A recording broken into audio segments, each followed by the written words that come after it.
edició de Versos al monestir. La idea, després us la desenvoluparé, us l'explicaré una miqueta més, és donar-hi continuïtat i és el plantejament, ja més o menys l'heu pogut percebre, és combinar poesia i música. Per tant, després també comentaré amb qui m'he inspirat, amb què m'he inspirat i per fer aquest acte, per pensar aquest acte. I aquest any, la primera edició, comptem amb l'acompanyament musical que ens farà la Mireia Pujol, que ens explicarà una mica les diverses peces que tocarà entre cada una de les tandes de lectures que farem. Us presento la Mireia.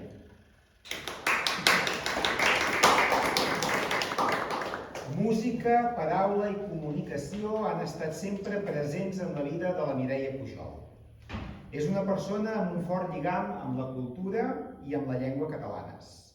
És llicenciada en música, especialitat en flauta travessera, pel Conservatori Superior de Música del Liceu, on va obtenir una menció honorífica.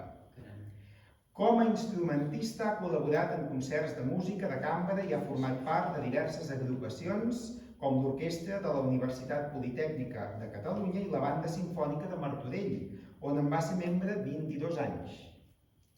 A banda de la seva trajectòria musical, la llengua i la comunicació també han estat un eix central en la seva carrera.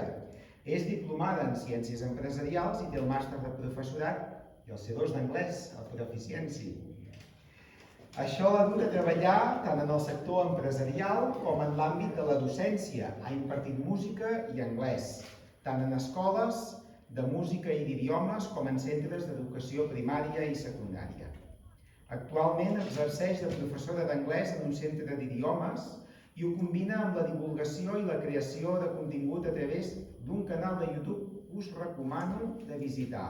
Medita i respira en català. Medita i respira en català. Un projecte nascut amb la voluntat de normalitzar i potenciar la presència del català a les xarxes. A través de meditacions guiades, poesia, reflexions i música, el seu canal esdevé un espai on la llengua catalana és el vehicle per la calma, l'autoconeixement i per connectar-nos amb nosaltres mateixos i amb allò que ens envolta. Avui tens el plaer de ser aquí, espero que sigui un plaer, que el gaudeixis, que ens parlis de la música que ens dedicaràs aquí en aquesta sessió d'avui i amb la flauta travessera i per tant et dono la paraula per fer l'acte d'obertura amb aquesta primera interpretació que ens faràs. Mireia. Moltíssimes gràcies, Vicenç.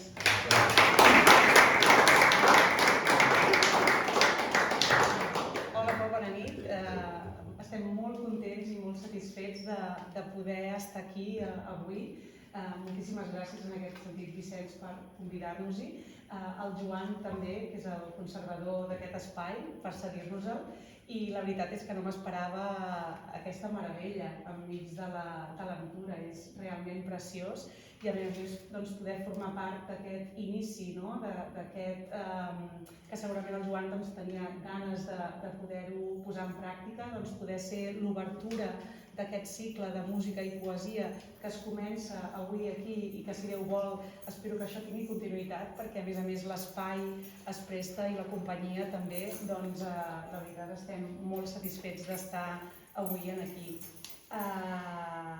Bé, m'encanta la presentació que ha fet perquè, a part de ser poeta, els que el coneixeu ja sabeu que li agrada molt el teatre i que hi està molt vinculat.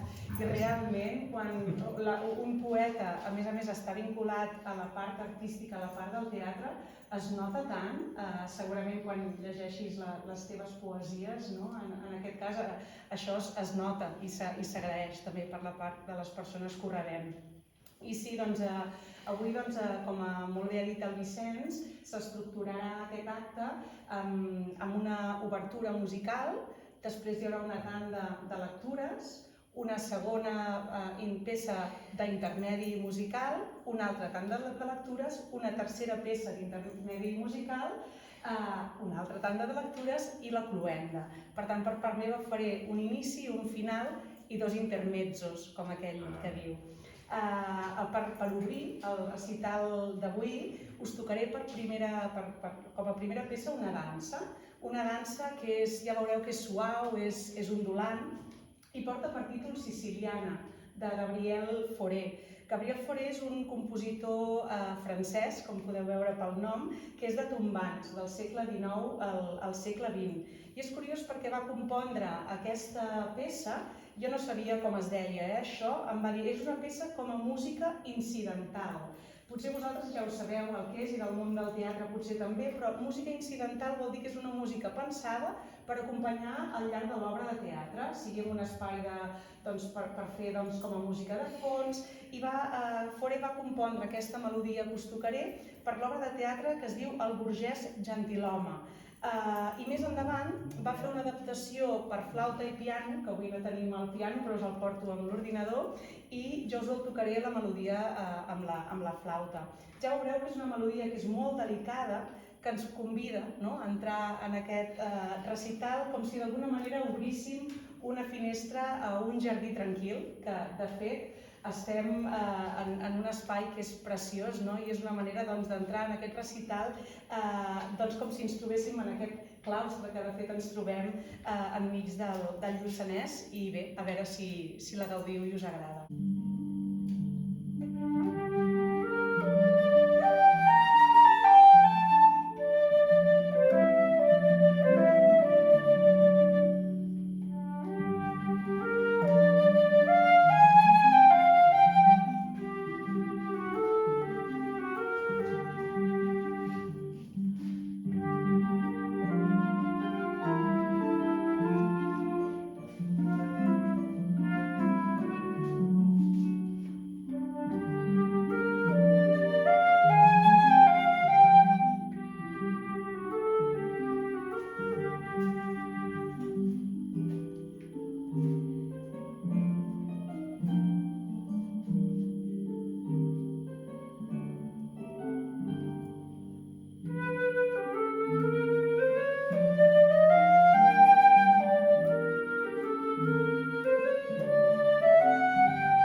comentaré que m'he inspirat en un recital més o menys similar, que ja fa 15 anys que es fa, en aquest cas a Cadaqués, que és les Àgores Poètiques, que organitza la bona amiga Montserrat Gallart, una poetessa que aprecio molt.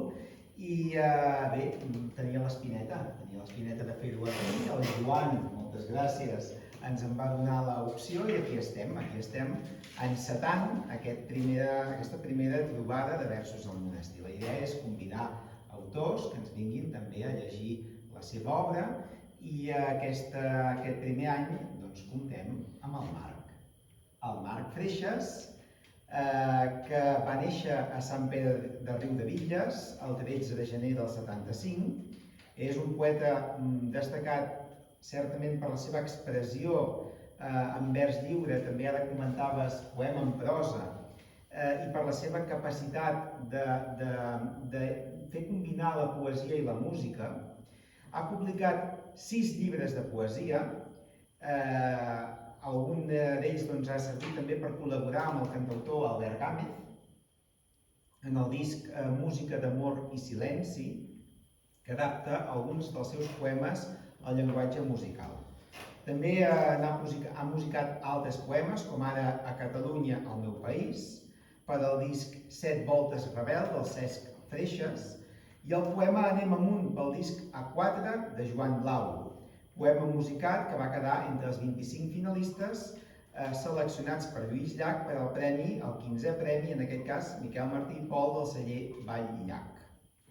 La seva producció literària inclou El llarg camí d'escriure, 2011, Amor i silenci, 2 anys després, que va inspirar el disc conjunt, abans ho he comentat, amb Albert Gámez, Reflexions a plena llum de carrer, Damunt les passes del 2017, Si em prenguessin els àtoms del 2020, i amb un enfocament ja una mica més místic i també espiritual, Dietari del meu caos poètic.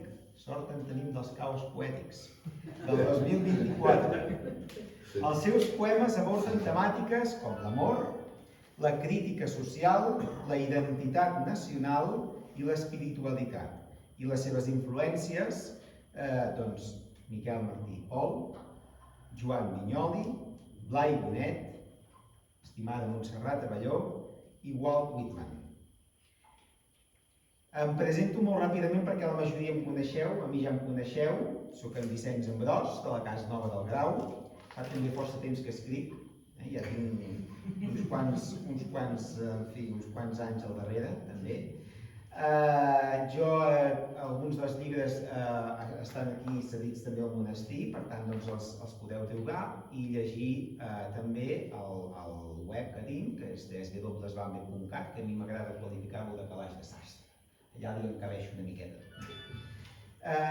Fa pocs mesos, aquí mateix, en aquest espai on ens trobem, gràcies a la tenacitat de la Maria Àngels Paradera, que avui no ha pogut ser aquí, ja m'ho ha dit que no podia ser-hi, vam estrenar una exposició poètica i també gràcies al Jordi, que ens està avui enregistrant per deixar testimoni de l'acte, doncs vam fer un audiovisual que està penjat al canal de YouTube Gaudí d'Art sobre la meva perspectiva relacionada amb l'escriptura. I a nivell més personal, també comentar que ja fa, això que dèiem, un parell d'anys, que m'he enrolat al vaixell del teatre i em fa molta il·lusió que 2 de les persones que m'hi han empès siguin aquí. Per tant, moltes gràcies, col·laboro amb el grup Somnits, Teatre Solidari de Sant Andreu, que fem moltes bones actuacions. Un cop fetes aquestes presentacions comencem. Marc, et cedeixo la paraula. Moltíssimes gràcies, Vicenç.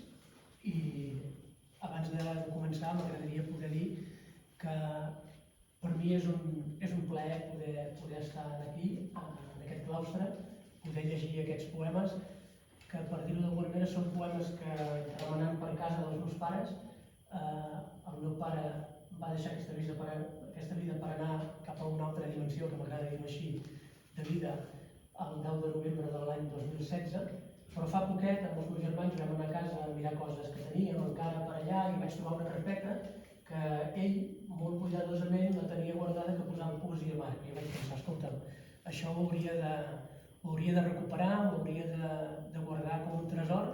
I quan el Vicenç em va demanar de venir a formar part d'aquest primer acte que forma part dels versos del monestir, jo vaig pensar de seguida que per mi seria un honor també poder transmetre aquests poemes aquí, no? I d'alguna manera és el que m'agradaria venir a fer avui aquí, a part d'escoltar la flauta travessera de la Mireia, que és un plaer també, i a part d'escoltar els poemes que ens pugui anar desgranant el Vicenç, que és un altre gran plaer. El conec de fa molts anys, convivíem junts, podríem dir, en una web que es diu relatsencatalà.cat, i des d'allà vam anar fent una amistat forta, sobretot a nivell de poesia, de compartir, de parlar-ne i de tot això, i fins al bon punt que quan jo vaig tenir la brillantíssima idea de voler editar un primer llibre, allò que dius, ostres, a veure què passarà, no? Que ho vaig voler fer a través de Verkami, un procés de micromecenatge, amb una web, totes aquestes coses. Llavors també vaig pensar, i aquí, coi, li podria demanar jo un pròleg per fer aquest primer llibre, no? I esclar, de seguida dic, ostres, en Vicenç Ambrós. I aquí ho tenim, no? Ell és el protagonista d'haver fet aquest primer pròleg dels llibres que he pogut anar traient després, que és un privilegi per mi molt gran. I t'ho agraeixo moltíssim. I avui en persona aquí, doncs mira, m'agrada poder-ho expressar. I a part d'això, bueno, què més us puc dir? Dir-vos que jo sempre vaig del treball a ballar, que vaig de ballar als versos, dels versos i pels versos a la llum que m'habita per dins, amb tota la vida per explotar i fins molt més enllà de la mort. I quan els anys em facin ben madur, espero que caigui de l'arbre, caurà de l'arbre la fruita eterna de la vida, que quan els anys em facin ben madur, portaré l'estel arrelat al més enllà. Això espero. I començarem. Paraules de poemes. Ulls. Dorm. Nit. Amor. Mirar, viatjar, despertar. Llegeix el paisatge amb els teus ulls, mentre descansa la nit plena d'amor. Música, sentir, escoltar i tornar a viatjar. Dormir despert amb la música per companya. Obre la porta i deixa entrar els somnis. Tornar a mirar, tornar a viatjar, tornar a despertar. I tornar a llegir de nou que la vida t'espera, altra volta. Ulls de poeta. Dorm poèticament. Nit poètica. Amor de poeta. Mirar poèticament i viatjar poèticament i despertar poèticament. Escolta poèticament el viatge dels sentits. Em sento malalt, poèticament parlant, enmig del desastre del món. Em sento brut, buit. Respecteu-me el dret de viure la pau, de viure-la amb paraules de poemes i somnis plens d'il·lusió. Massa tòpic? Si creus amb el que dius, deixa els altres i la poesia et portarà a les paraules de poetes vocacionals. Probablement seran poetes bruts, buits, com jo, però amb el do de viure amb el seu propi món. En el món on el reclam sempre és la paraula del propi poeta i sempre és vocacional. Escriure, pensar, composar, compondre els ulls, la nit, l'amor i el dia. Practicar el sexe poètic, el desig. La dona és poesia i l'home n'és el complement perfecte. Qui sap si això que dic és veritat? Potser no ho és. O simplement són només paraules per omplir més poemes.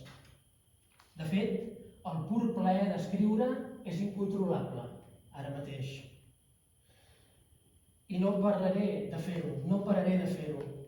Sembla com si estigués escrivint el poema més llarg i extens de tots els temps.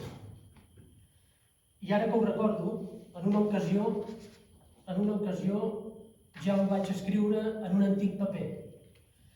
Sabeu quin és el poema més llarg?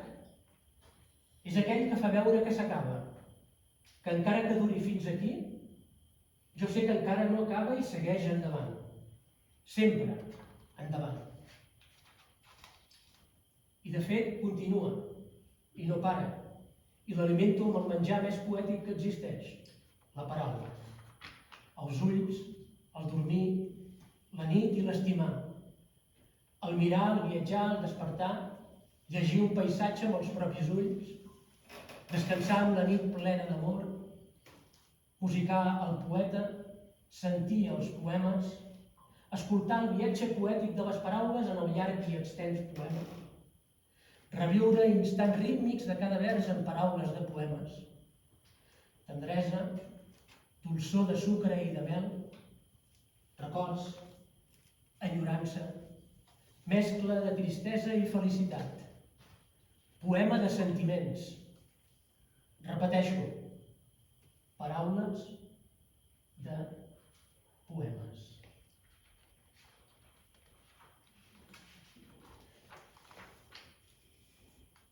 Aquest es diu Paraula treballada. Soc molt tímid, però tot serà pel nostre bé. Treballo la paraula amb un vers sense amagar, estructura natural, camí lleuger, de fidelitat en les idees, de contundència en l'execució, primitiva essència rebel, però tendra, i dolç com el sempre present sucre, immillorable en l'agradable gust i en el pastís poètic que es menja cada boca. Cada essència rebel, tendra. Treballo la paraula amb un vers que no s'amagarà mai. Conrearem el gest, escenificarem l'orgull, i si ens cal, trencarem altra volta amb el fosc passat i tornarem al carrer per aclarir aquest gest, aquest orgull, en l'espectacle que ens farà ocupar un lloc important dins del nostre teatre més reivindicatiu.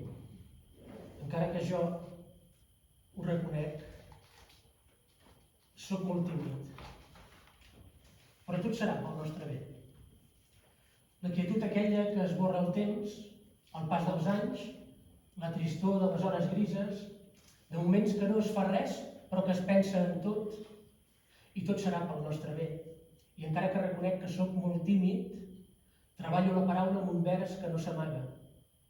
Purifico el meu missatge en un espai d'etern diàleg, poètic, com el pastís que es menja a cada boca, cada essència rebel i tendra, la quietud, aquella que esborra el temps i el pas dels anys, fa de la tristor les grises hores, i de les grises hores en farem cendra al recordar i convertirem en perdurables els moments per fer-nos actius amb el pensament.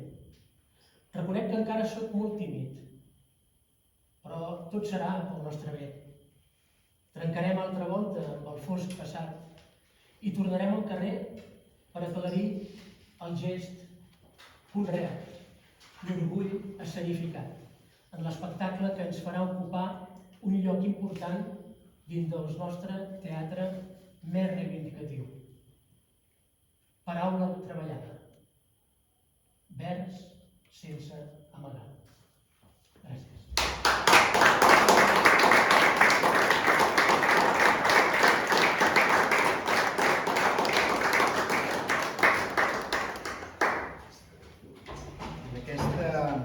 En aquesta primera tanda, l'actualitat he decidit que de 6, en el sentit que llegiré poemes relacionats amb la situació que estem vivint arreu del món, ara és Gaza, pot ser en qualsevol de les altres guerres oblidades d'Àfrica. Aquest el vaig escriure amb motiu de la guerra d'Ucraïna i per cert vaig tenir l'ocasió de llegir-lo a Fila.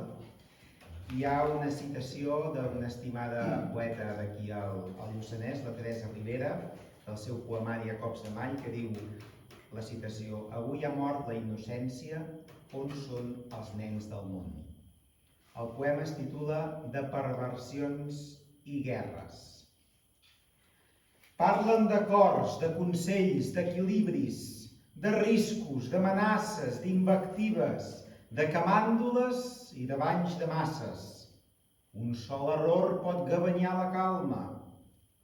Volen més temps perquè el joc de la guerra, el joc viril de marcar territori, és complicat i requereix fermesa. Un pas en fals pot malmenar la calma. De lluny estant ens sospesen els greuges, efectes torbadors d'aquell misteri, i repassem el garbuix de batalles que fan del món un camp de la vergonya. En qualsevol combat on la gent malda només per sobreviure i protegir-se, s'escupen bravates injurioses que demoleixen pobles i cultures. I en acabar, només es fa recompte. Cadàvers, cossos mutilats, destrosses, criatures despersonalitzades i diners que hi seran per fer negoci. Capricis o deliris megalòmans perverteixen la base dels principis i el sentit de les paraules senzilles. M'atordeixen quan parlen de justícia. De guerres n'hem patit a casa nostra. Per imposar domini, per enveja, per demostrar que l'ordre és infal·lible o perquè simplement triomfa l'odi. Mentre mig món es queda sense engrunes, les elits, com una plaga maligna, amassen el destí de les persones i les premen en benefici propi. Per tot això, no vull sentir promeses, ni que em parlin de pactes o de gestes, que els líders es confitin les almoines i que em deixin en pau, que ens deixin en pau, ja no m'enganyen. El crit més angoixant és el silenci. L'entorn més dolorós és el no-res. La por més crua és viure sense vida. La pau més falsa és creure en el poder. Aquest altre poema ja també té uns anys, però està relacionat en certa manera amb el que acabo de llegir. Ens avisen dels perills de pensar. Ben mirat és un esforç prescindible, havent-hi qui ja pensa per nosaltres.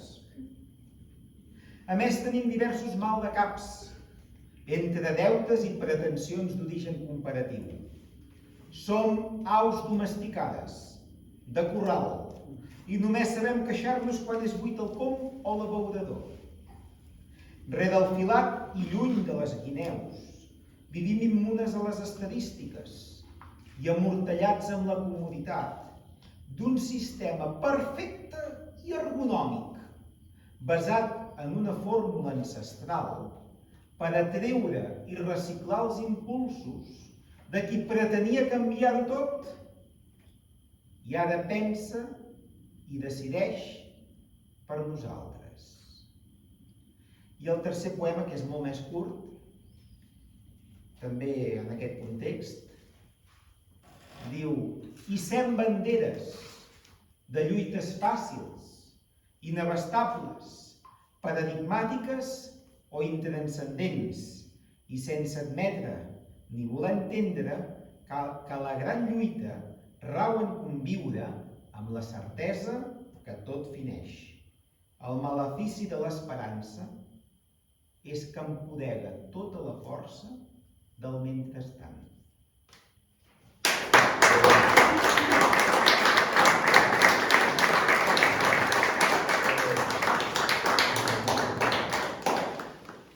La segona peça que us tocaré aquesta nit és l'Ave Maria de Charles Gounod, que està feta sobre un preludi de Johann Sebastian Bach.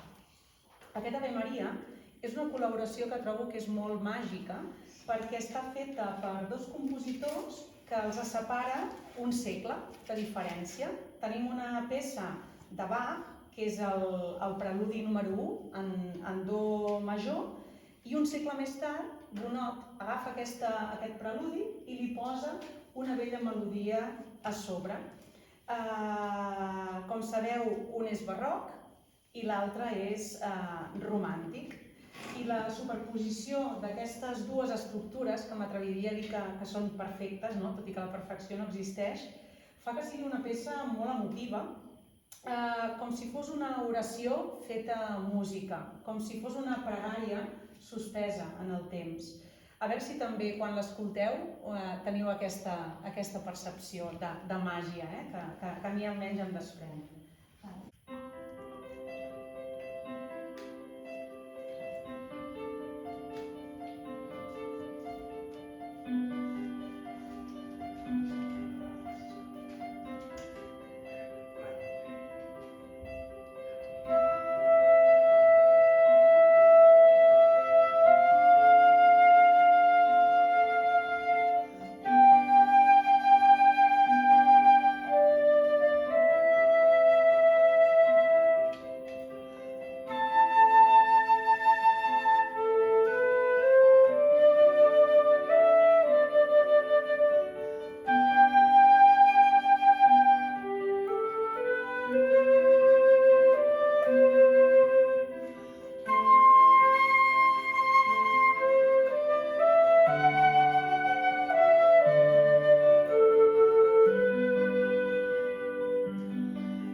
En aquesta segona tanda us llegiré un sol poema, perquè és llarg, que el vaig escriure fa poc, és inèdit, me'l van premiar no fa gaire, a Girona, però el que el fa especial és que és un poema un poema autobiogràfic.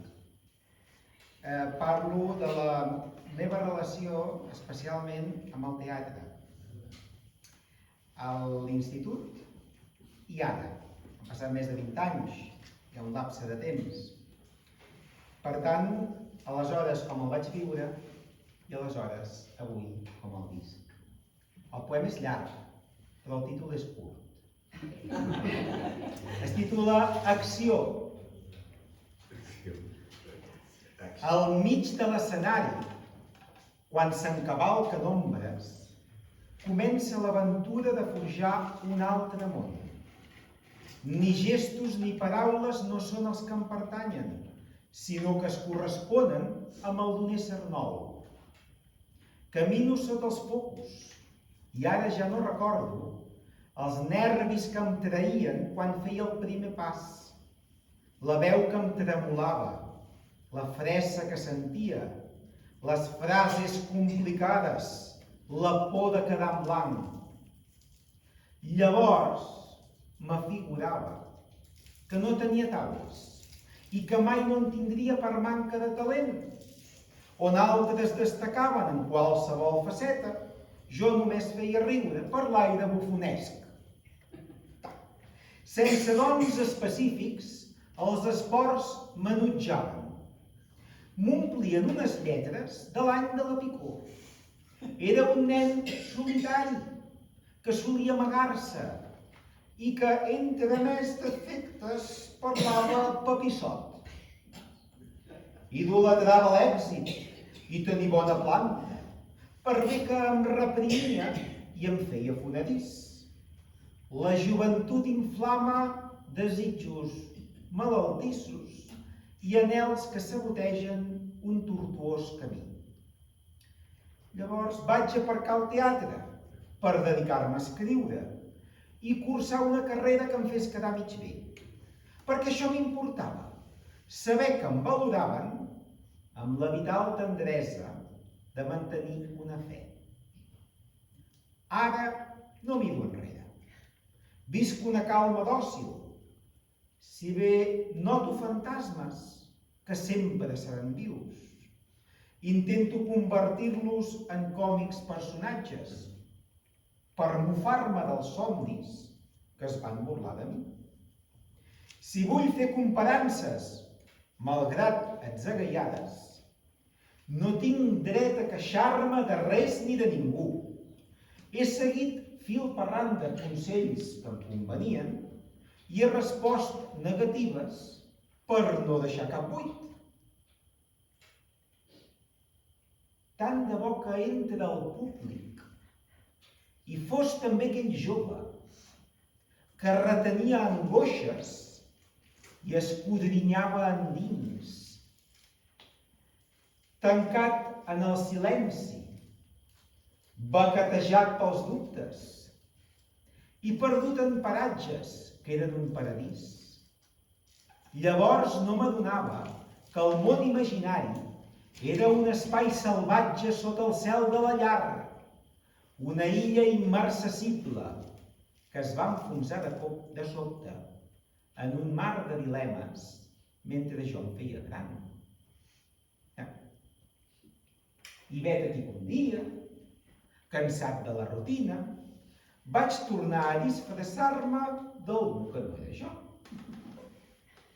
D'algú que no existia més enllà de les ombres que solquen l'escenari quan s'aixeca el teló. Les noves pessigolles em van portar als orígens i amb certa complaença vaig dir-me tot va bé, perquè em sento més lliure des que tinc perspectiva i la llum que em faltava quan era adolescent. Gaudeixo prenent forma de vell Perepunyetes, de jove bufanúvols o de mer figurant. Si l'hàbit no fa el monjo, puc fer el paper que vulgui. Després veurem si el monjo s'acaba descullant. Admeto que les nafres no es curen de seguida i algunes molt profundes ja no es poden guarir. Per més que m'evadeixi, sempre queden les marques que m'ajuden a viure i a creure en els sentits. S'apaguen llums de sala i amainen els murmuris. Detecto les mirades perforant la foscor. Al mig de l'escenari, quan s'encavalquen ombres, comença l'aventura de forjar un altre món. Gràcies.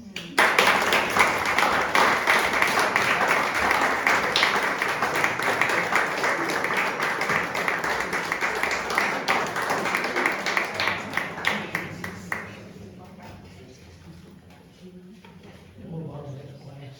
Aquest poema. Molt bé. Molt bé. En aquest segon bloc, el més probable és que llegeixi poemes de la terra i també, enllaçant amb aquell fil de Palestina i de les guerres del món com està, alguna cosa ens sortirà d'aquí dins també, en aquest sentit. Però deixem que els poemes vagin parlant per si sols, a veure què ens hi trobem. Oneja el vent la teva veu. Oneja el vent la bandera que ens agermana a tots com a poble. Mentre un nen comença a caminar, se'ns va fermant el desig de ser un de sol amb el pas de cada peu que trepitja la nostra terra. I la història s'escriu des de cada paisatge dibuixat amb un somriure, des de cada paraula que poetitzo dins del cor i des de tu, que em vas llegint. Sempre tu. Oneja el vent la teva veu.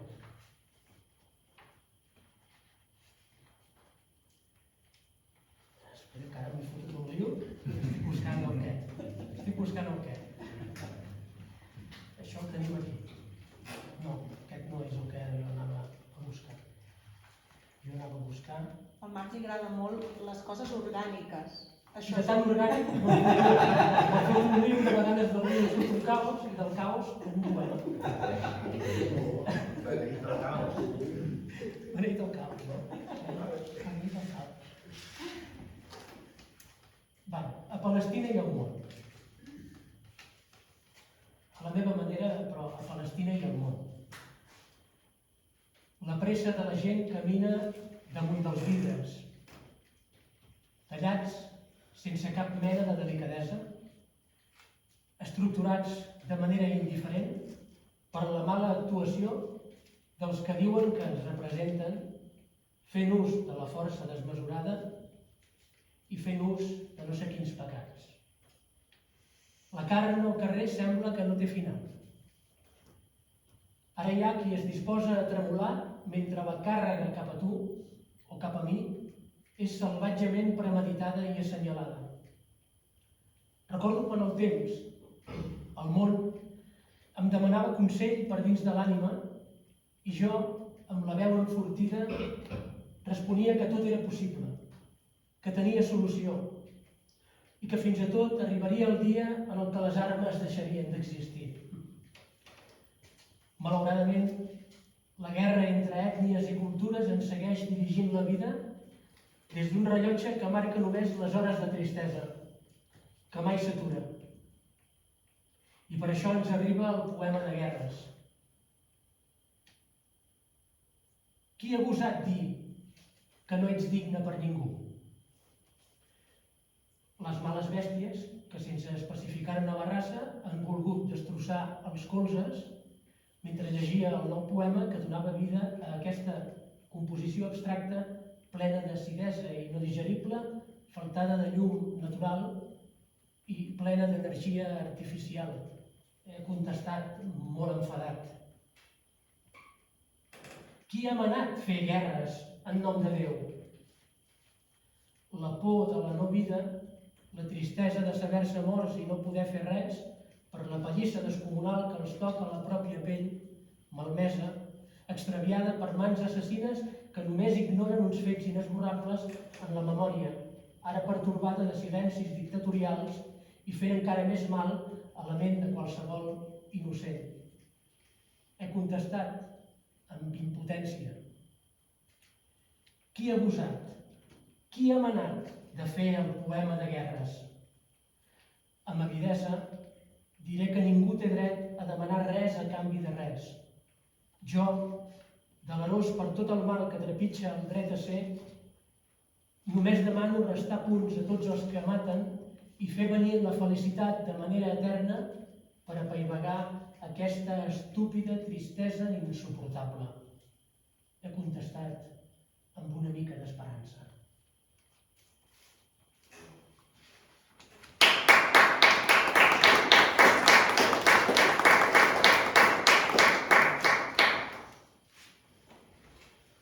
Cauen murs a ciutat. I cauen els murs de la ciutat com quan tu i jo volíem tirar-nos al buit. Són rostres demacrats que busquen refugi dins de sales sense vida. Els edificis són alts, i amples, i llargs, molt llargs. No vull deixar de caminar per aquelles avingudes que fan petits els homes i com formigues esquifides ens prenen aires irrespirables perquè ja tot recau en el trànsit descontrolat de cotxes i autobusos, camions i motos, bicicletes i tramvies, fanalets i cotxets, rodes i més rodes. Salvem-nos del desastre que tot just comença, que ja fa temps que dura i ningú diu res. I fa poc que se'n parla i ningú fa res. I fa dies que se sap i ningú desperta. Tenen somnis massa llargs. La fase REM es veu que encara dura. Entra aire corrent per aquesta porta principal.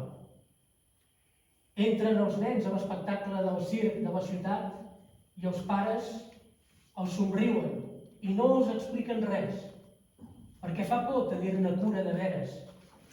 Tenir-ne cura de veres si fins fa res ja hi havia normes al respecte i altre cop ningú no se'n vol fer càrrec. Cauen murs a ciutat i tot és festa i xerinola.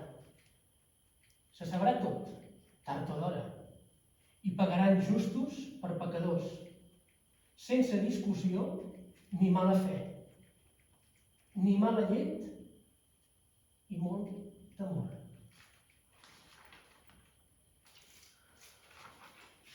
Indigents.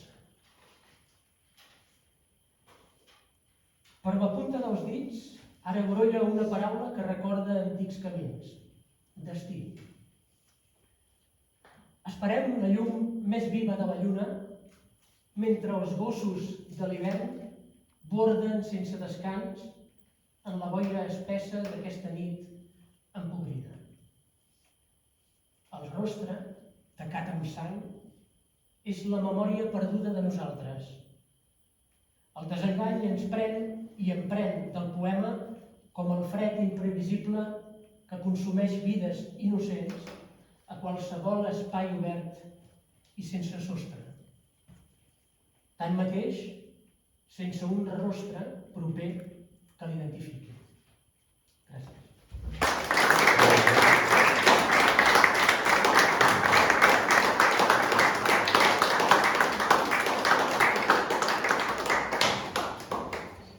Gràcies, Vicenç, i gràcies, Marc, per aquests poemes tan profuns. Farem aquesta tercera i penúltima peça musical per separar l'últim bloc de poemes i en aquest cas us tocaré l'Al·leluia de Leonard Cohen. Com ja sabeu, Leonard Cohen va ser un poeta també i cantautor, de fet molts cantautors es podria dir que són una mica poetes, no? Canadenc del segle XX, que ens va deixar el 2016 a Los Angeles. Una curiositat del seu Al·leluia és que abans de donar la lletra per acabada de la peça, de la cançó, va escriure més de 80 versos, per tant es pot dir que realment la tenia molt pensada. Per això, com que jo només us tocaré la melodia i us faltarà la lletra, he pensat que estaria bé de fer-vos 5 cèntims del que Leonard Cohen volia transmetre amb aquest Al·leluia. Per drets d'autor no us diré la lletra, però us puc dir que quan ell fa aquest crit o quan nosaltres fem un crit d'Al·leluia, podem pensar que és un crit d'alegria, potser fins i tot desmesurada, però no era la finalitat que tenia Cohen amb aquesta peça. Ell deia Al·leluia, però és més una reflexió poètica i espiritual sobre l'amor, sobre la fe i sobre la fragilitat humana. De fet, en la seva lletra hi ha un moment que utilitza imatges bíbliques com la del rei David o Samsó per parlar de com l'amor pot ser sublim, però també dolorós a la vegada. És l'acceptació de la vida, com parlaven ells, els poetes, amb tot el que comporta. Moments d'èxtasi, que tots podem tenir, però també moments de pèrdua i de dolor. És com dir Al·leluia fins i tot quan les coses no van bé, com a part d'aquesta experiència humana.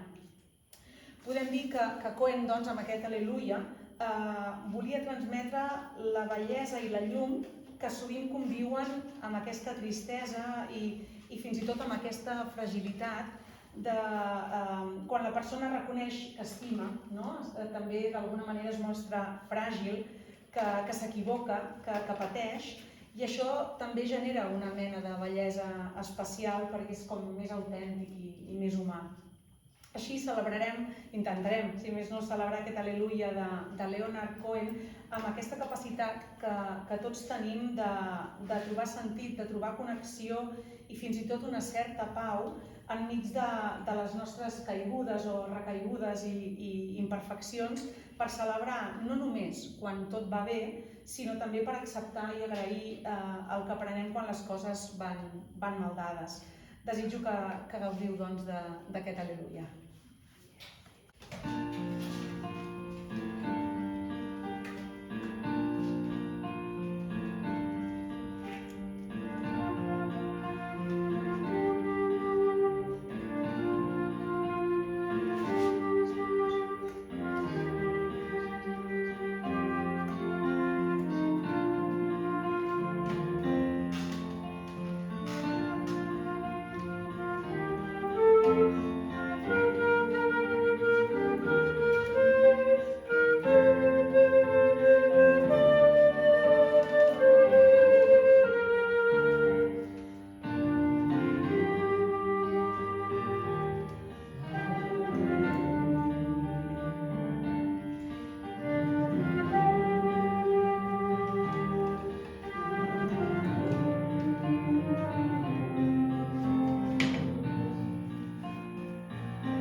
suposo que totes aquestes coses formen part de la nostra existència. Clar, jo m'agrada anar molt més enllà de la que és la cosa física, moltes vegades, i també tinc poemes que parlen d'aquestes coses, perquè també estic profundament convençut de que la pau realment només es pot aconseguir a través, amb allò que deia Einstein, de l'energia a través de l'amor, que tot ho remou, no?, d'alguna manera, i que ho traspassa tot. I els éssers humans, no sé per què tenim aquesta tendència a embolicar-nos en fer guerres, no?, i en totes aquestes històries, quan tot és molt més senzill i més simple, i són persones que podem anar molt més enllà si som capaços de descobrir que no només som un cos físic, sinó que també som un cos, per què no dir-ho, espiritual, místic, un cos que pot anar molt més enllà del que realment trepitgem aquí, i quan fem així ens pot fer mal si ens ha tocat alguna cosa, perquè, bé, tot això ara jo us posaria aquí en plan, no sé com dir-ho, la paraula no surt. Bueno, la qüestió és que aquests poemes una mica potser són d'aquest caire, així d'aquesta altra manera, no? I llavors que cadascú pensi el que vulgui. Això sí que ja ho deixo a disposició dels qui escoltin. I començaré amb aquest que diu així. Hi ha núvols que semblen déus de l'univers venint del més enllà desconegut. Diuen que són núvols lenticulars. Però si ajuntem les seves formes, la mirada que dibuixa l'horitzó damunt dels nostres rostres és quelcom més que una obra d'art plena de detalls insuperables. Perquè és allò que tu vols que sigui, que és important. I potser és a la perfecció d'allò imperfecte. Potser els ovnis o els déus de l'univers són més a prop del que ens pensem. Potser la vida, tal i com la coneixem, deixarà de tenir plena innocència quan siguem capaços de passar d'allò imposat a allò que es fa evident amb el temps. Un temps que és relatiu i que ens sorprèn a cada instant. I aquí ho deixo.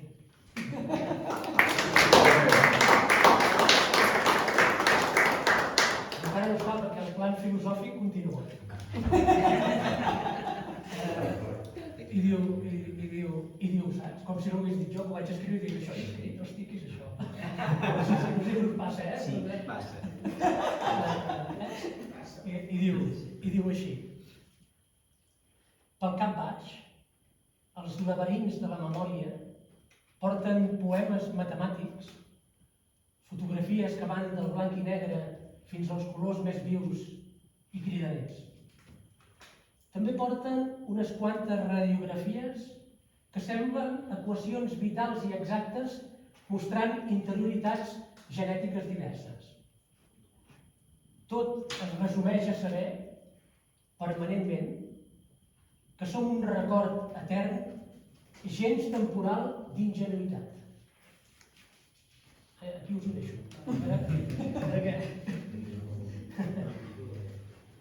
A veure, aquest. Podríem esperar a créixer, vora barrosada d'un ventre encès que porta vida des dels inicis de l'existència.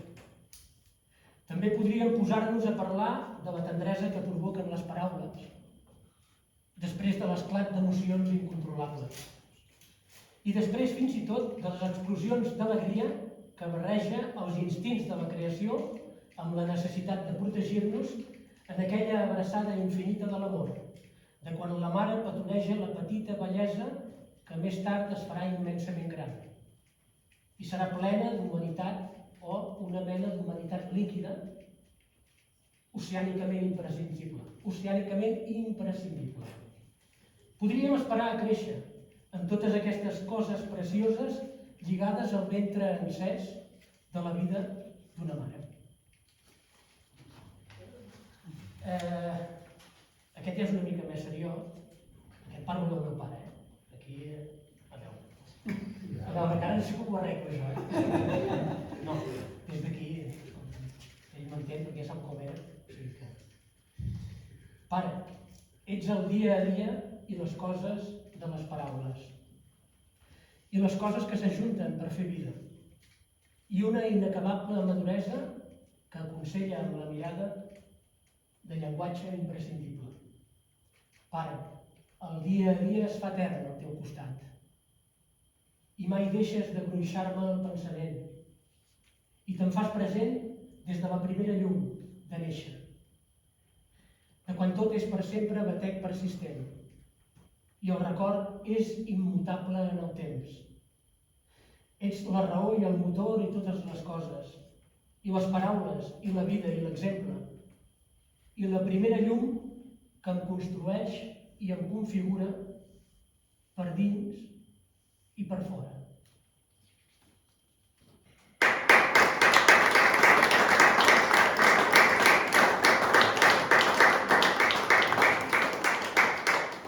Aquest és nostre de buscar. Aquest no ho vull llegir, perquè em fa coses millor.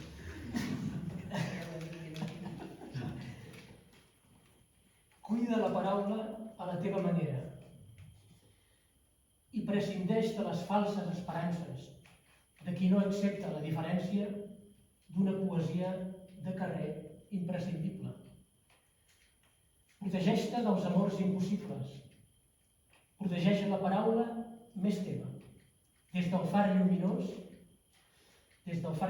més potent i autèntic. Estima el poema sense imposicions i així el gènere poètic, amable, sincer i humil, serà compensat pel foc ardent de la cultura. Ho recordes? Recordes el foc ardent de la cultura? D'allà on venia? Recordes aquell amor? Recordes quan va desaparèixer el silenci? Es acaba aquí,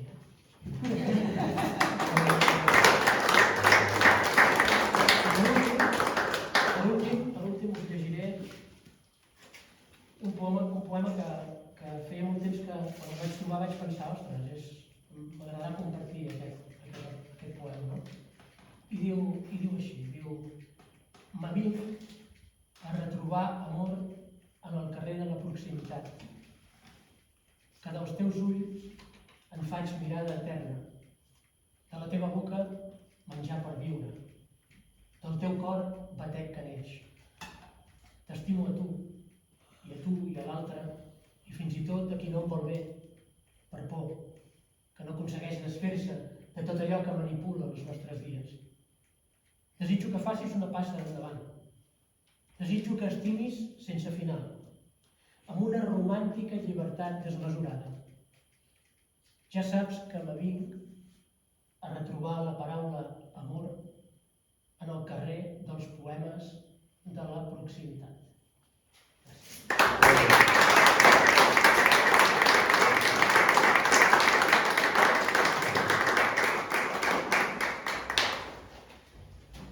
Moltes gràcies, Marc. I estem amb amor a la proximitat. Fantàstica aquesta expressió. En aquesta última tanda de lectures m'ha semblat bonic llegir un poema que el vaig llegir aquí, fa 26 anys, 1999, festes dels exveïns de Lluçà. Un petit record per mossèn Àngel Bach, que ens va convidar a llegir poemes aquí amb motiu de la festa dels exveïns, i crec que és bonic recuperar aquest que és el primer que vaig escriure i llegir en el marc d'aquestes festes, i que el vaig titular aleshores El pas del temps. El temps, allau de bellesa incontrolable que crema les arrels de la joventut, s'enyoreja amb una força impertorbable valls i muntanyes i aquell moment perdut. Hi ha records, però, eternament immutables, que delaten el passat d'una regió, velles parets de pedres invulnerables que el temps desafien amb estranya passió. Freda corona, que en altre temps brillaves, tota de pedra i al cim del vell turó. Amb les teves muralles abans guardaves els senyors de Lluçà de la invasió. Fores, 1000 anys enrere, un castell altíbol, sadoll de riquesa, poder i energia, però ara el vent del turó flueix planyívol entre vestigis curulls de melangia. I enmig d'aquestes ruïnes s'alça encara un vell mur, sempre assetjat pel desconsol, que mostra l'únic ull de la teva cara, aquest ull que emmarca les postes de sol. I des d'aquest ull espies el demà, que cobreix la terra i el firmament, des de Santa Eulàlia fins a Lluçà i des de Salcelles fins a Sant Climent.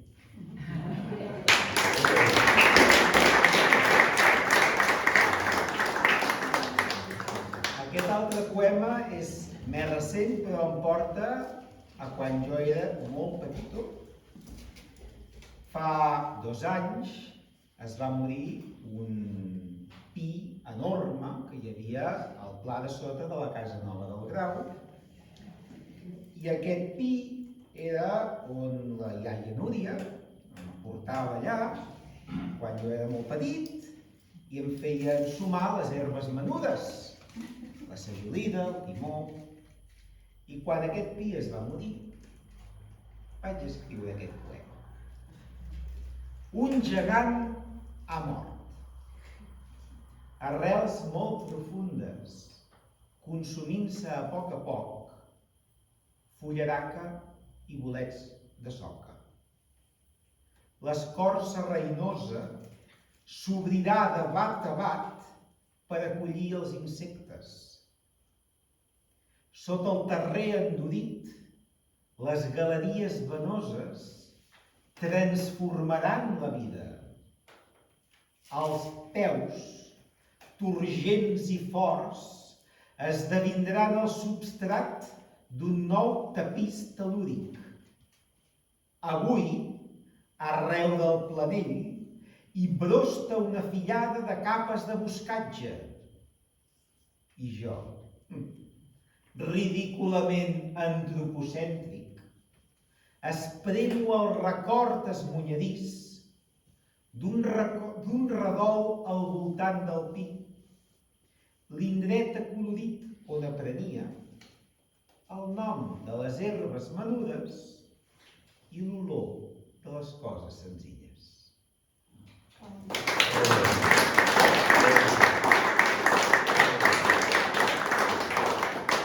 Ara aquests 2 últims poemes, una mica més formals, el primer és un sonet, però que també parla d'aquest espai. Formo part d'un paratge que comença entre les ombres d'un mar d'alzinars, on despunta la màgica naixença d'un llençol de brisalls irregulars. Rememoro l'antiga prometença del retorn als planells i roquissars, on retrobo la mística acollença que perviu malgrat tots els avatars. Resto impotent admirant els colors d'uns llavis que s'uneixen a l'oest i composen un cor de brillantors. Se m'abalteix el pensament i el gest amb la fressa d'uns vents renovadors que es dissolen sobre l'espai ferest. I ja per acabar, un poema que en certa manera ens recorda el cosmos, aquest cosmos al qual hem fet referència. Ocàs, la ferida sagnant d'aquest moment, encén les flonges illes del capvespre i envigoreix els impulsos atàvics mutilats per tantes generacions. Les ombres, inquietes i allargades, capturen els somnis agosarats embotornant l'espessa inconsistència, on arrelen els vells interrogants. Els fantasmes preserven el secret d'uns orígens intemporals i eteris, talment com els confins inassolibles que desborden el nostre planisferi. No podem concebre la infinitud, ni tan sols comprenem la immensitat, però l'univers fosc ens enlluerna i ens empeny a l'espiral d'impotència de les úniques pors que ens humanitzen. Gràcies.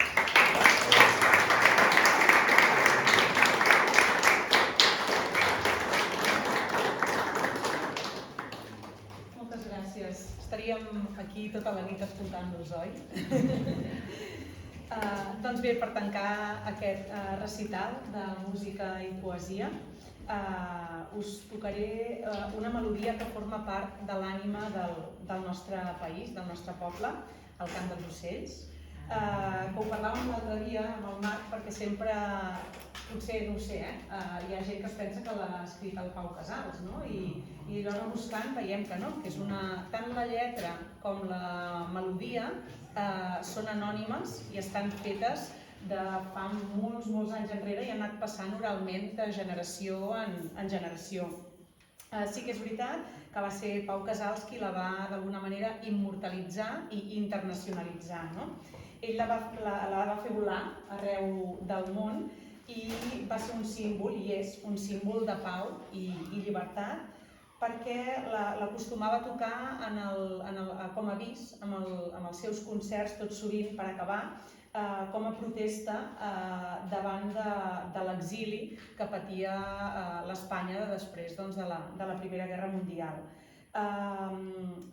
Quan es va fer més famosa va ser quan la va tocar per les Nacions Unides l'any 1971, que d'alguna manera ell allà hi va fer un discurs per la pau i va dir I am a Catalan, Catalonia has had a history that goes back 1,000 years, que en català vol dir soc català, i Catalunya té una història que remunta a 1.000 anys enrere, 1.000 anys.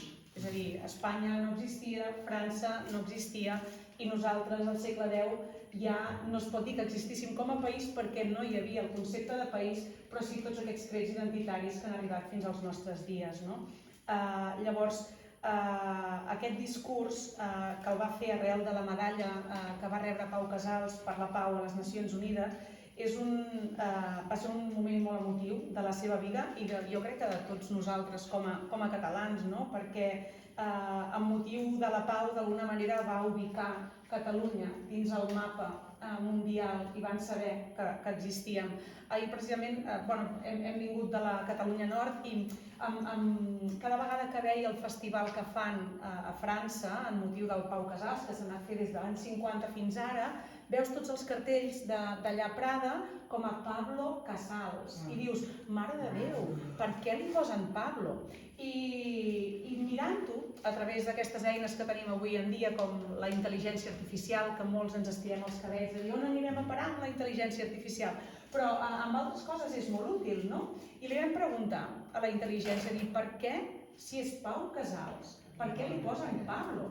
I es veu que ell d'alguna manera això ho va acceptar perquè ell el que volia era denunciar la situació que patíem amb aquesta postguerra de la dictadura franquista i com també hi havia el Pablo Picasso, que era conegut internacionalment, es veu que el nom de Pau a nivell internacional no es coneix com a nom i d'alguna manera pensava que podia quedar més diluït i quan va començar a publicar tota la seva discografia i els concerts es va fer mundialment famós com a Pablo i d'alguna manera va acceptar castellanitzar el seu cognom per fer visible que automàticament quan penséssim Pablo penséssim en Espanya i ell d'alguna manera reivindicar aquesta Espanya franquista i denunciar les injustícies que rebíem tota Espanya i també el poble català arrel d'això. És a dir, que d'alguna manera va utilitzar aquesta castellanització del nom per un bé doncs, de nosaltres com a poble, perquè en tot moment mai es va amagar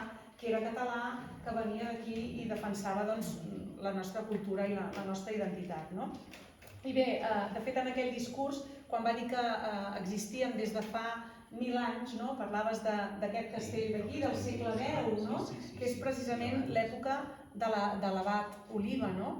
Que l'abat Oliva doncs, és el que d'alguna manera també va lluitar per aquesta pau que també lluitava Pau Casals i de fet va començar a traduir els textos del llatí en el primer, que ja no se sabia si era provençal o era català, però des del segle X ja comencem a tenir la nostra pròpia llengua que hem d'intentar conservar, no? I no canviar d'idioma, no? Malgrat que veiem un altre color de pell, no? Intentar mantenir la nostra identitat que passa per tenir una llengua pròpia. No? I bé, doncs sí que és cert que aquesta peça de Pau Casals ell la va llançar al món, no? I és molt simbòlic des de llavors. Sí que és cert que llavors Lluís Llach també la va agafar, la va versionar, no? I també és molt emotiva la seva versió i també va fer bandera de resistència, no? Durant la dictadura. No? I sembla que quan sona, sigui tocada per un violoncel, no? Sigui tocada per qualsevol instrument, no? Sembla que tot calli, no? Per escoltar aquest cant de l'esperança i que jo ara us tocaré doncs, sense acompanyament instrumental, només amb la flauta. Però bé, la partitura l'he posat aquí a l'ordinador per no haver de moure el faristol, de manera que veureu que obro l'ordinador, però és per llegir la partitura, com a la seva memòria, però és allò d'aquells coquets que dius per si de cas, doncs per tots vosaltres i per concloure aquest recital al cant dels ocells.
Aquesta ha estat la primera edició, espero jo, de Versos al Monestir.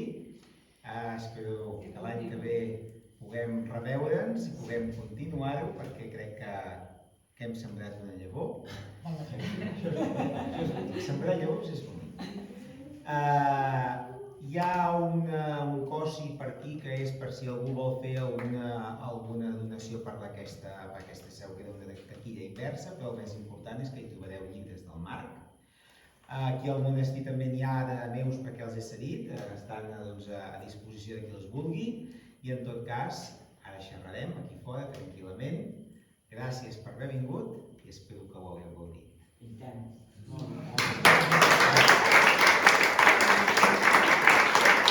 Thank you.